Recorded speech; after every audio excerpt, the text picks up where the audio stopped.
सभी cat toppers के preparation में एक चीज़ कॉमन होती है and that is attempting the mocks. And mock test बस अटेम्प्ट करना इंपॉर्टेंट नहीं है, it is also important to make sure you analyse the mocks really well.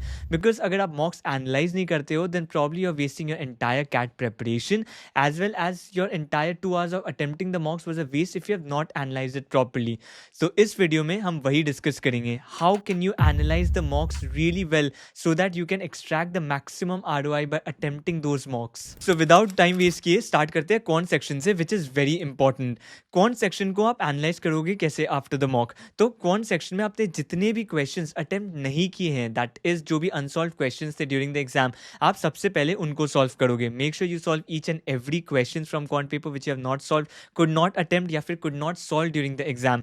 तो पहले आप उनको सॉल्व करो। उसके बाद देखो कौन से ऐसे प्रॉब्लम्स हैं जिनको सॉल्व करने में आपको काफ़ी ज़्यादा टाइम लगा है, that is more than 150 seconds या मोर देन 180 सेकेंड्स। जिन प्रॉब्लम्स को सॉल्व करने में लगा है आपको, आप उनको फिर से सॉल्व करो। See if you can solve it using a better method, या फिर see the solution and see if there is a shortcut to solve those particular problems. अगर नहीं है, if it is a time taking sum, it's completely fine, but try करो to find alternate methods for any problem that is taking you so much time.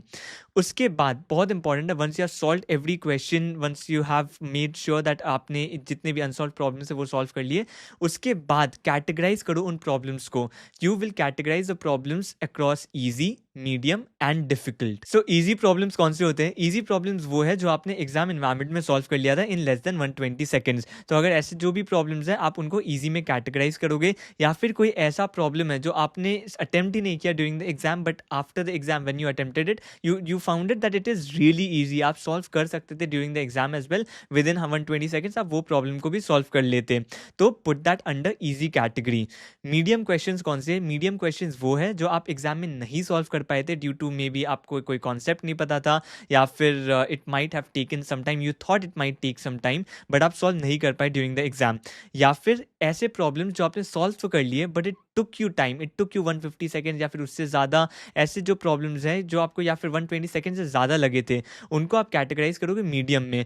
ऐसे problems में usually कोई ऐसा concept होना चाहिए जो जो which will make you solve the particular problem in a less amount of time, या फिर उन पर्टिकुलर प्रॉब्लम्स में कुछ ऐसा होना चाहिए कि कोई नया कॉन्सेप्ट आपने सीखा। तो अगर ऐसे जो भी प्रॉब्लम्स हैं उनको आप मीडियम कैटेगरी में डिफाइन करोगे। एंड डिफिकल्ट प्रॉब्लम्स होते हैं वो पर्टिकुलर प्रॉब्लम्स जिनको आप सॉल्व नहीं कर पाए थे during the exam as well as after the exam. आपने जब सॉल्व किया, या तो आपको समझ ही नहीं आ रहा है कुछ, या तो even if you know the entire concept then also it will take you more than 200 seconds, बहुत ज़्यादा टाइम लगेगा उसको सॉल्व करने में, या फिर even more than 4 minutes you will take just to solve that particular problem because वो लेंदी problem है। तो ऐसे जो भी प्रॉब्लम्स हैं आप डिफिकल्ट में कैटेगराइज करोगे। अब आपको यूज़ कैसे करना है ये पर्टिकुलर शीट को? You have to make sure that you keep revising the medium problems, because वो ऐसे प्रॉब्लम्स थे जिनसे आप कोई नया कॉन्सेप्ट सीख रहे हो, या फिर वो प्रॉब्लम्स जो आप फर्स्ट अटेम्प्ट में नहीं सॉल्व कर पाए थे but you learn the concept and now you should be able to solve it, but उन कॉन्सेप्ट्स को आपको रिवाइज करना है। And that is why this particular note will really help you. जो भी मीडियम प्रॉब्लम्स है आप उनको रिवाइज करो। Easy problems you will be able to solve it later as well, and जो डिफिकल्ट प्रॉब्लम्स है that you need not solve during the exam as well. तो इसलिए मीडियम प्रॉब्लम्स को आप from time to time revise करते रहोगे, that will help you remember the new concepts. So next stage of analysis होता है you have to make sure कि किस टॉपिक से आप प्रॉब्लम्स इजीली सॉल्व कर पा रहे हो in less time as well, because that will help you select the right questions during your exam. तो आप topic wise, like once you have attempted few mocks, maybe 5 और 6 मॉक्स आपने attempt कर लिए, उसके बाद आप थोड़े कंफर्टेबल भी हो गए, उसके बाद टॉपिक वाइज जाओ कि अच्छा इस पर्टिकुलर टॉपिक से जब आप कैटेगराइज करते हो, I think easy, medium, difficult, वहाँ पर आप टॉपिक वाइज नेम लिख सकते हो उस पर्टिकुलर किस टॉपिक से वो पर्टिकुलर क्वेश्चन था। And you don't have to write the entire question while categorising easy, medium, difficult, right? You just have to write 1 2 3 4 like question wise. आप जस्ट क्वेश्चन नंबर लिखो, just write on top mock number कौन सा था and the question number as well, कि इस question number maybe the 8th question is under medium category, 7th question is under easy category, 13th question is under difficult category. So इस तरीके से categorize किया and beside that number write the topic of that particular question as well, कि वो किस topic से आया था। इससे क्या होगा, you will be able to understand कि आपके लिए कौन से topics easy है, and depending on that you can make your strategy forward कि क्या आपको वो particular topic strengthen करना है या फिर उस topic को ignore करते हुए बाकी topics पे ज़्यादा focus करना है। मेरा पर्सनल सजेशन रहेगा, अगर अरिथमेटिक एंड एल्जेब्रा आपका वीक है, please try to focus on those areas, try to strengthen those areas again. आपको बहुत ज़्यादा प्रैक्टिस करना पड़ेगा बिकॉज वेटेज बहुत ज़्यादा होता है अरिथमेटिक एंड अलजेब्रा क्वेश्चंस के. To try to strengthen those areas. And अगर आपको लगता है आपका ज्योमेट्री या फिर मॉडर्न मैथ्स वीक है, then you can kind of skip those areas as well and बाकी टॉपिक्स पे ज़्यादा फोकस कर सकते हो. बट मेक श्योर आप ज्योमेट्री मॉडर्न मैथ्स इतना कर लो कि आप at least easy level of question solve कर पाओ. एंड मीडियम लेवल में भी एटलीस्ट 50% ऑफ द क्वेश्चंस आप सॉल्व कर सकते हो उन पर्टिकुलर टॉपिक्स से. But in case if it's not very strong, it's perfectly fine. Arithmetic and algebra make sure आप ज़्यादा से ज़्यादा फोकस डालो उन पर्टिकुलर क्वेश्चंस में. एंड अगर if you are putting most of the arithmetic and algebra questions under medium and difficult category, try to focus and on those topics and try to bring those questions to the easy level. And एक और important parameter होता है accuracy percentage. अगर quant में आपका accuracy percentage less than 80 है, then probably you need to revisit it because hopefully आप guess नहीं कर रहे हो कोई भी problem को, and except the type in the answer आप accuracy देखो बाकी questions की. अगर that is less than 80% then you need to improve it. Usually above 90% अगर आपका quant में accuracy है, that is really really good because you will reach a defined answer. अगर आप defined answer नहीं reach करते हो quant में, you should not be marking it. But if you think कि that is helping you, आप दो answers में confused हो but somehow you're marking one option and that is helping you, then it's completely fine. But usually try करो, it should be more than 90% ideally, but 80 से नीचे तो definitely नहीं होनी चाहिए. So that is one thing you should focus on. इसके साथ साथ अगर आपकी accuracy आप देखते हो कि it is less than 80, maybe 70-60% पे है, then probably it's an indication that you need to slow down. आप शायद सिली मिस्टेक कर रहे हो. देखो उन क्वेश्चंस को जो आपने गलत किए, क्यों गलत किए, क्या वो आप कॉन्सेप्चुअल क्लैरिटी नहीं थी, या फिर अगर कॉन्सेप्चुअल क्लैरिटी नहीं होगी probably you would not have reach the answer itself. But अगर you reach the particular answer then you got it wrong. देखो कि क्या वो कैलकुलेशन मिस्टेक भी था. अगर कैलकुलेशन मिस्टेक्स बहुत ज़्यादा हो रहे हैं then probably you need to slow down a little. At least initial mocks में स्लो डाउन करो थोड़ा. Try to be more careful about it so that accuracy बहुत इंपॉर्टेंट होती है क्वांट में. एंड जैसे ही वो थोड़ी और इंप्रूव हो जाए then start increasing your attempts. तो accuracy percentage is another parameter that you need to check in the mocks. And before I go to the next section, let me tell you, अगर आप एक mock test series लेना चाहते हो then iQuanta has launched its AI based mock test series, iCat mock test series, and इसमें first mock बिल्कुल free है. So कोई भी ये particular mock को attempt कर सकता है and can check the level of questions as well. And इसमें you don't only get the mocks but AI based assessment tool as well, which will guide you with real time suggestions and corrective actions for your mistakes. And iQuanta strategy builder can help you with personalized strategy which includes full study plan in a timetable format, day wise, week wise and month wise plan बना सकते हो. And analysis में you get detailed video solutions, error tracker to track your mistakes, goal tracker and students leaderboard to check your rank. So it's a massive upgrade because हम जब mocks देते थे we used to only track the metrics, that is हम सारे metrics को Excel में लिखते थे and based on that we had to make our own action plan. But now it's not only about tracking the metrics but AI will suggest you corrective actions as well कि toppers क्या better कर रहे हैं, बाकी participants students क्या better कर रहे हैं mock test में, and how you can improve from wherever your standing is. So that's a massive upgrade कि आपको corrective actions भी साथ में मिल जाते हैं. And in this particular mock test series you get 35 full length mocks and 45 sectionals that you can practice from. So if you want the link to this particular mock test series, I will put it in the description as well as in the pinned comment. You can check it out from there. मेरा suggestion रहेगा definitely आप first mock free है वो तो attempt करना ही यहाँ से. And also if you want to join iQuanta's WhatsApp group for the free resources, I'll put that link as well in the description as well as in the pinned comment. You can check it out from there. So next coming to the verbal section, and verbal section में a lot of people are confused कि क्या analysis कर सकते हैं verbal section में. इसमें तो कुछ नहीं है analysis करने के लिए, कोई defined problem नहीं है. But let me tell you, initial few mocks में it's the verbal section that will take maximum time because you have to go through each and every question in the verbal section, even the questions which you have got correct. For example, आपको एक चीज़ ensure करना है कि आप जैसे ही mock attempt करते हो उसके एक दिन बाद या फिर on the same day you do the analysis. इसलिए मैं मॉक टेस्ट विंडो के एंड में वो अटेम्प्ट करता था so that the next day the analysis is available. इससे क्या होता था, the passage is fresh in my memory. I don't have to go through the passage again, as well as जिस लॉजिक से मैंने पर्टिकुलर ऑप्शंस को mark किए हैं वो भी फ्रेश रहेगा. तो that is I can match my logic with the solution कि क्या वो लॉजिक मैच कर रहा है. So for any question that have correct, I have got correct, I will go through the questions and analyse कि मैंने जो logic सही मार्क किया था, जो सोचा था लॉजिक, क्या वो अलाइन करता है along with the solution.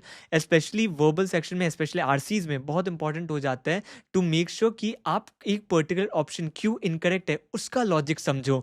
And उसके लिए you have to make sure आपने जो लॉजिक सोचा था ड्यूरिंग द एग्जाम कि अच्छा ये पर्टिकुलर चीज़ों के लिए ये ऑप्शन गलत होगा, क्या वो अलाइन कर रहा है आपके सोल्यूशन के साथ, आपको ये गो थ्रू करना पड़ेगा। That's why you have to read each and every option of each and every question, and you have to go through the solution and match it with your logic. So this definitely takes a lot of time initial days में। after those initial days आप क्या कर सकते हो, after again 5-6 mocks आप बस वो questions analyze करो which you have got incorrect। तो अगर कोई भी ऑप्शन आपने गलत मार्क किया था तो आप देखो कि वो पर्टिकुलर ऑप्शन, स्पेशली जो आपने ऑप्शन गलत मार्क किया, तो वो क्यों मार्क किया था आपने, आपका क्या लॉजिक था, एंड वो ऑप्शन क्यों रॉन्ग है। That is the reason you have to analyse and write it down. उसको राइट डाउन करो एक पर्टिकुलर कॉपी में कि वो ऑप्शन क्यों गलत है, एंड पैटर्न रिकग्नाइज करने का ट्राई करो। क्या एक पर्टिकुलर पैटर्न है जो बार बार आप रिपीट कर रहे हो। फॉर एग्जाम्पल मैंने एक वीडियो बनाया था 6 स्ट्रैटेजीज टू क्रैक आरसी, वहाँ पर भी 6 स्ट्रैटेजीज बेसिकली आपको बताते हैं कि क्यों एक ऑप्शन गलत हो सकते हैं। For example there can be extreme words used in a particular option, या फिर कॉज एंड इफेक्ट रिलेशनशिप को गलत बताया गया हो। तो आप इन पैटर्न्स को नोट डाउन करो कि क्या बार बार ऐसे कोई पैटर्न्स एमर्ज कर रहे हैं आपके क्वेश्चंस में जो आप बार बार गलत मार्क कर दे रहे हो, बट सेम पैटर्न ही उस पर्टिकुलर ऑप्शन को गलत बनाते हैं। एंड आप इनको एक कॉपी में नोट डाउन करते रहो। हो सकता है you will encounter new pattern as well. मैंने 6 स्ट्रैटेजीज बताए थे, 6 पैटर्न्स बताए थे, बट हो सकता है you encounter a 7th pattern as well जो बार बार एक ऑप्शन को गलत बना रहे हैं, and you are following in that trap. आप उसको नोट डाउन करो एंड मेक श्योर आप नेक्स्ट जब भी एनालाइज करते हो, नेक्स्ट जब भी आरसी सॉल्व करते हो, you keep those strategies in mind, you keep those patterns in mind कि अच्छा ये अगर पैटर्न आया तो शायद ये ऑप्शन गलत होगा। एंड वर्बल सेक्शन में एक और इंपॉर्टेंट चीज होती है, you note down the timings. That is कोई भी आरसी का जो फर्स्ट क्वेश्चन होता है आप उसका टाइम नोट डाउन करो, because that's basically your time to read the passage, and उसके बाद एनालाइज करो कि rest of the question, that is second, third, fourth question आपको सॉल्व करने में कितना टाइम लग रहा है, and then match it against the rest of the people. जो भी आप मॉक टेस्ट सीरीज लेते हो वहाँ पर 2 टैब्स रहेंगे, that is average time, the time taken by you as well as the average time taken by the other students, and try to see कि आप कहाँ पर टाइम लूज कर रहे हो। Are you taking more time to read the passage compare to the other students, या फिर आप जो second, third, fourth question solve कर रहे हो, you are taking more time to read to solve those particular questions compare to the other students. अगर आपको ज़्यादा टाइम लग रहा है रीड करने में in the passage, obviously it's very simple, you have to improve your reading speed, comprehension आपको increase करनी पड़ेगी। But at the same time you also have to make sure कि आप बाकी क्वेश्चन में कॉम्प्रोमाइज मत करो। अगर सेकंड, थर्ड, फोर्थ क्वेश्चन में you are taking more time to solve it compare to other students, इसका मतलब ये है कि आप बार बार पैसेज में वापस आ रहे हो to check which one is the correct option, कि you are coming back to those passages, to those paragraphs again to read that properly. तो शायद आपकी फर्स्ट रीडिंग इतनी स्ट्रांग नहीं थी if you have to return for each and every question, and अगर बाकी students से ज़्यादा टाइम लग रहा है देन डेफिनेटली आपके कॉम्प्रिहेंशन में थोड़ी डिफिकल्टी है। तो इसलिए हो सकता है आप रीडिंग में फिर थोड़ा ज़्यादा टाइम स्पेंड करो so that you can increase your comprehension and बाकी क्वेश्चन आप जल्दी सॉल्व कर पाओगे। ओवरऑल ऑब्वियसली आपका ऑब्जेक्टिव है to solve the entire passage in less amount of time. तो या तो आपको रीडिंग स्पीड इंक्रीज करनी पड़ेगी या तो रीडिंग कॉम्प्रिहेंशन इंक्रीज करनी पड़ेगी सो that you solve the questions faster. And obviously आपको ओवरऑल टाइम देखना है। अगर आप ज़्यादा टाइम पैसेज में लेते हो but that is basically compensating कि आप बाकी क्वेश्चंस बहुत जल्दी सॉल्व कर पाते हो, इट्स कंप्लीटली फाइन। या फिर आप पैसेज बहुत जल्दी रीड कर रहे हो but you are taking may be equal time या फिर थोड़ा ज़्यादा time compare to the other participants but your accuracy is also fine, then obviously आप कंटिन्यू कर सकते हो because overall it's not affecting your overall speed. तो या तो रीडिंग स्पीड आपको इंप्रूव करनी है या तो रीडिंग कॉम्प्रिहेंशन आपको इंप्रूव करनी है। तो आपको इस तरीके से एनालाइज कर सकते हो। अगर फर्स्ट क्वेश्चन में बहुत ज़्यादा टाइम लग रहा है then you have to increase your reading speed. अगर second, third and fourth question में आपको ज़्यादा टाइम लग रहा है तो you have to increase your reading comprehension. And verbal में you don't have to care a lot about the accuracy because मेरी भी एक्यूरेसी जो रहती थी अराउंड 70-75% रहती थी, बट मैं मेक श्योर करता था कि I attempted all the question in the verbal paper. तो उससे क्या होता था 70 even with 70-75% accuracy and attempting the entire paper I used to get a very good percentile. In fact CAT paper में व्हेन आई अटेम्प्टेड कैट 2018 वहाँ पर accuracy भी थोड़ी ज़्यादा इंप्रूव हो गई, that is it was almost 80% accuracy आ गई and I attempted all the question, so it made sure that मेरी परसेंटाइल जो है वो 99 के ऊपर रहेगी. So this is very important कि अगर आप एक्यूरेसी बहुत ज़्यादा इंप्रूव नहीं कर पा रहे हो for your verbal section, you have to make sure कि आप उसको अटेम्प्ट्स में कंपनसेट कर दो. Attempt more and more questions, it will basically compensate for your accuracy. But अगर आपको लगता है कि आपकी एक्यूरेसी बहुत ही कम है, लाइक लेस देन 50%, देन शायद आपको इम्प्रूव करनी पड़ेगी. But the idea is it's not that आप अटेम्प्ट्स कम करके एक्यूरेसी इंप्रूव कर लोगे. इट्स जस्ट दैट आप ज़्यादा से ज़्यादा आउटसाइड द एग्जाम आप ज़्यादा आरसीज प्रैक्टिस करो एंड ट्राई टू लर्न कि क्यों पर्टिकुलर ऑप्शंस गलत है एंड एवरीथिंग. आप ज़्यादा प्रैक्टिस करो आउटसाइड द एग्जाम इन्वायरमेंट. उसके बाद आप एग्जाम में जाओ तो ऐसे भी आपकी एक्यूरेसी इंप्रूव होती रहेगी. बट एक्यूरेसी बहुत ज़्यादा इंपॉर्टेंट नहीं है, स्पेशली वर्बल सेक्शन में.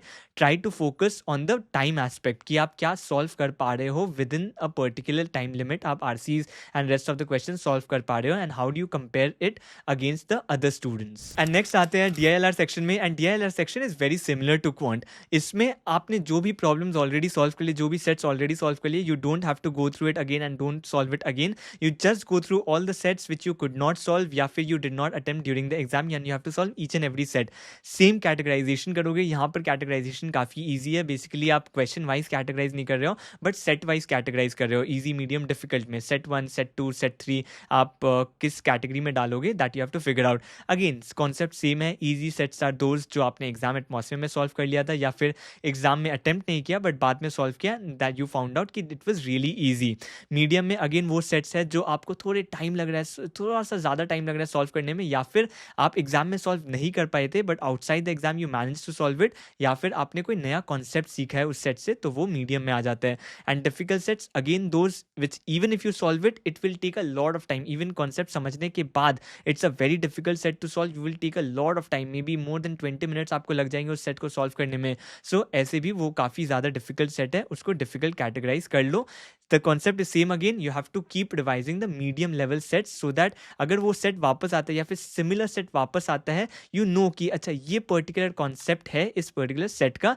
वो ऑब्वियसली सेट्स है जो आप फर्स्ट अटेम्प्ट में नहीं सॉल्व कर पाए थे. So you have to make sure कि नेक्स्ट जब भी उस टाइप का सेट आए you will be able to solve it. And DILR में भी आप कैटेगराइज करने के बाद टॉपिक लिखोगे उस पर्टिकुलर सेट का कि वह अरेंजमेंट का सेट था या फिर रैंकिंग का सेट था या फिर मैथमेटिकल पजल था, सो दैट यू अंडरस्टैंड कि कौन से टॉपिक्स के सेट्स आपके लिए ईजी है एंड कौन से डिफिकल्ट है.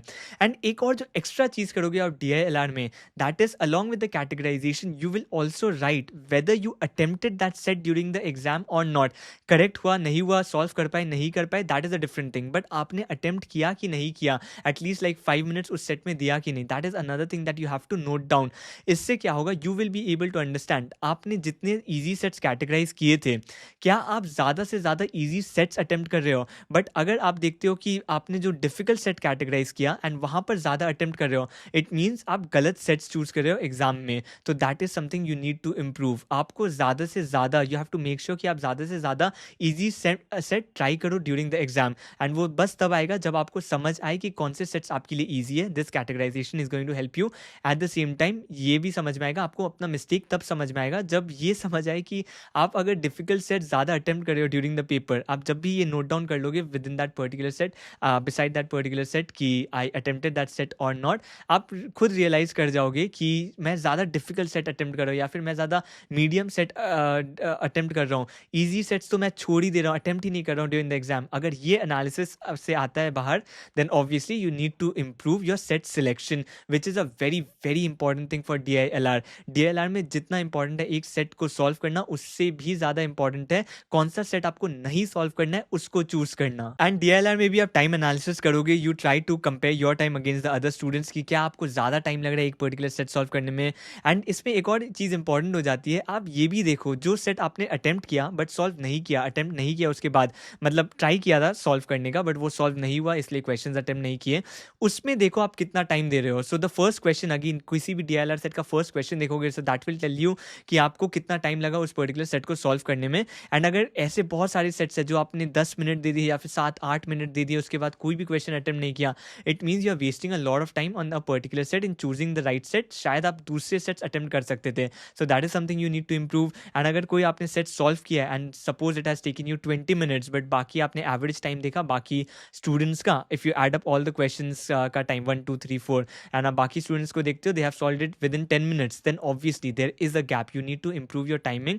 वो टॉपिक देखो किस पर्टिकुलर उस सेट का किस पर्टिकुलर टॉपिक से है, एंड ट्राई टू एनालाइज कि क्या वो टॉपिक में आप वीक हो इसलिए नहीं सॉल्व कर पा रहे, या फिर कोई ऐसा शॉर्टकट था, कॉन्सेप्ट था, सोल्यूशन था जो शायद आपको पहले पता नहीं था, एंड मे बी वो ट्रिक को यूज़ करने से शायद आप उसको बेटर सॉल्व कर पाओगे। सो इस तरीके से आप टाइम एनालिसिस करो। एंड एक्यूरेसी भी बहुत इंपॉर्टेंट है DLR में। एंड यहाँ पर आप कंप्लीट पेपर की एक्यूरेसी मत देखो, बट सेट वाइज एक्यूरेसी देखो कि आपने एक सेट सॉल्व किया था, मान लो 4 क्वेश्चंस 5 क्वेश्चंस है उस पर्टिकुलर सेट से, उनमें से आपने कितना सही किया है। And you have to make sure this has to be above 90%, मतलब ओवरऑल 90% से ज़्यादा होना ही चाहिए। आइडियली 100% होना चाहिए, बिकॉज अगर आपने इतना ज़्यादा टाइम लिया है to solve the entire table, maximum time तो उस टेबल को अरेंज करने में लग जाता है। क्वेश्चन सॉल्व करने में अगेन बहुत कम टाइम लगता है once you have made that particular DLR table. तो इसलिए अगर आपने पूरा टेबल सॉल्व किया है उसके बाद आप सिली मिस्टेक्स कर रहे हो, या फिर कैलकुलेशन मिस्टेक्स कर रहे हो, या फिर कुछ ऐसा गलत कर रहे हो, then obviously it is costing you a lot, because आपने पूरा सेट सॉल्व किया, एक इंटायर सेट सॉल्व किया, उसके बाद आपकी एक्यूरेसी अच्छी नहीं है, तो it is hurting you a lot. Because quant में तो आप दूसरा क्वेश्चन अटेम्प्ट कर सकते हो, DLR में ये पॉसिबल नहीं है कि आप बार बार मल्टीपल सेट्स अटेम्प्ट कर लो। सो इसलिए you have to make sure आप जो भी सेट सॉल्व करते हो उसमें एक्यूरेसी बहुत हाई रहे। एटलीस्ट लाइक अगर 5 क्वेश्चन है तो 4 तो सही होने ही चाहिए। आइडियली आपके 5 के 5 सही होने चाहिए, because that is the proper utilization of that time.